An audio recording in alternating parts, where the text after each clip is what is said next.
শুটিংয়ের সাথে জড়িত, তারা মোমেনশাহী থেকে সীমান্ত ক্রস করে ওই পারে চলে যাবে। গারো পাহাড়ের এক ফিলিপ নামে ছেলের কথা বললাম, কিন্তু আমাদেরকে সোশ্যাল মিডিয়াতে জানানো হলো এই শুটার নাকি সিলেটে যাবে।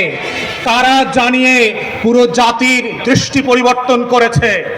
আমাদের সংস্থাগুলো 40 মিটার নিচ থেকে নাকি বিএনপি জামাত ধরতে পারত এক সময়। মাটির নিচ থেকে নাকি তারা মাইক্রোস্কোপ দিয়ে জাতীয় শত্রু এবং পাকিস্তানের গোলামদেরকে নাকি তারা ঘরে বের করত। তাহলে আজকের সেই মাইক্রোস্কোপগুলো কোথায়? আপনাদের 40 মিটার মাপার ফিতা কি নষ্ট হয়ে গেছে কিনা? যারা আজকে বাংলাদেশের ভিতরে বসে আমার আজাদির লড়াইকে ধ্বংস করে দিয়েছে, 71-এর পরেও আমরা দেখেছি বাংলাদেশে কিভাবে স্বাধীনতাকামী মুক্তির লড়াইয়ের সৈনিকদেরকে ব্রাশফায়ার করে 30,000 40,000 মানুষকে এই আওয়ামী মুজিববাদীরা হত্যা করেছে। আমরা দেখেছি কাউন্টার কুর মধ্য দিয়ে আমাদের সশস্ত্র বাহিনীর ভিতরে শৃঙ্খলা বিনষ্টের যে নিরলস প্রচেষ্টা। আমরা সেই সময় দেখেছি কাদের সিদ্দিকের মতো এক গোলাম রাজাকার ভারতের, তার নেতৃত্বে কাদেরিয়া বাহিনী করে সীমান্তের প্রশিক্ষণ, টাকা এবং অস্ত্র দিয়ে আমার শত শত বিডিআর জওয়ানকে হত্যা করা হয়েছে। আমরা 75 পরবর্তী বাস্তবতায় দেখেছি কিভাবে বাংলাদেশে রাজনৈতিক অনৈক্য তৈরি করা হয়েছে। এই প্রসেসের মধ্য দিয়ে এই পৃথিবীতে প্রত্যেকটা আজাদির লড়াইকে কিভাবে খেয়ে দেওয়া হয়।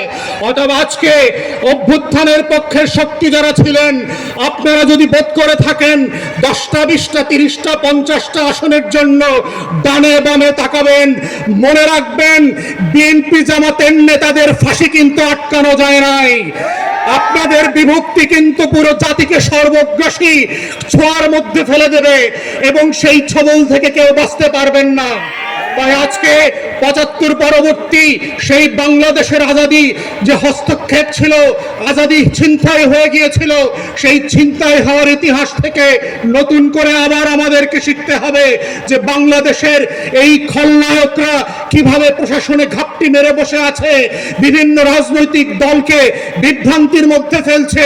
গণ অভ্যুত্থানের এক দলকে আর এক দলের বিরুদ্ধে বট বাহিনীর মিথ্যা পোস্টের মধ্য দিয়ে লেলিয়ে দেওয়া হচ্ছে, সম্পর্ক হানি করে বাংলাদেশকে রাষ্ট্র আকারে দুর্বল করা এবং এইখানে নির্বাচনকে ভণ্ডুল করবার যে আয়োজন চলছে এবং এর পিছনে যে বায়ানের রাজনীতি আছে।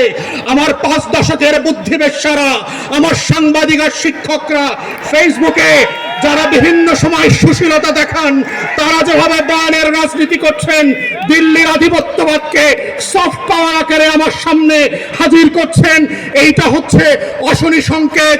এবং গণ অভ্যুত্থানের তরুণদেরকে মাথায় রাখতে হবে যে এই অভ্যুত্থানটা কিভাবে আগেও আজাদির লড়াইটাকে নাই করে দেওয়া হয়েছিল, কোন কোন উপকরণ দিয়ে করা হয়েছিল, কোন কোন প্রতিষ্ঠানকে দিয়ে করা হয়েছিল, রাজনৈতিক দলগুলোর ভুল সিদ্ধান্তগুলোকে কিভাবে আবার মঞ্চস্থ করবার চেষ্টা করা হচ্ছে। এটা বোঝার মধ্যেই হচ্ছে জুলাইকে ধরে রাখার একমাত্র শব্দ। আজকের গণ অভ্যুত্থানের শক্তিগুলোকে মাথায় রাখতে হবে।